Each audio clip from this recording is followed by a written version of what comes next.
در دل او خدا خود خبر، خامنه‌ای او شاید مثلا یک مقدار محبت به عمر به عایشه داره خامنه‌ای، از حرفاش پیداست. و این که عقایدش بعد عقایدش رو زیاد نمیگه خامنه‌ای، که او یک کتابی او عالم آنچنانه هم که نیست خامنه‌ای که عالم بزرگی باشه. و در زندگیش مراحل مختلفی داشته. سابقا که آقای کی بود، محمد علی ابتهی، یک مصاحبه کرده بود، میگه در مشهد اینو سابق به این وهابی میگفتن. خودش هم گفته که مردم به من میگفتن که من سنیگری میکنم. خب این خودش گفته که مردم مشهد به من مرا متهم به سنیگری میکردن.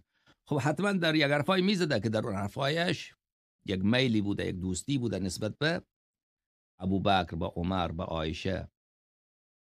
کسی که میل به دشمنان اهل بیت علیهم السلام داشته باشد، خب اون شیعه خیلی پاکی نیست. این از یک طرف. از جانب دیگر این شخص خب خیلی از لحاظ عملی خیلی به مذهب ضرر رسانده، به شیعیان ضرر رسانده و مذهب را عقب زده و بعد نسبت به امام زمان علیه السلام جسارت کرده. همین که میگه من نایب هستم، اختیارات من اختیارات امام زمان علیه السلام و من ولی مسلمین هستم، امام مسلمین هستم. این اصلا دهنکجی بسیار بزرگه نسبت به امام زمان علیه السلام.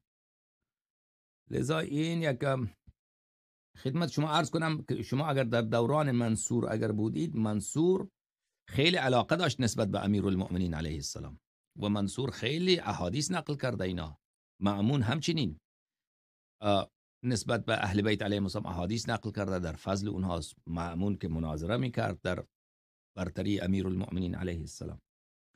اما خود اینا دستشان وقتی که میرسید و منصور اصلا خیلی هم خوبی میکرد با امام جعفر صادق علیه السلام.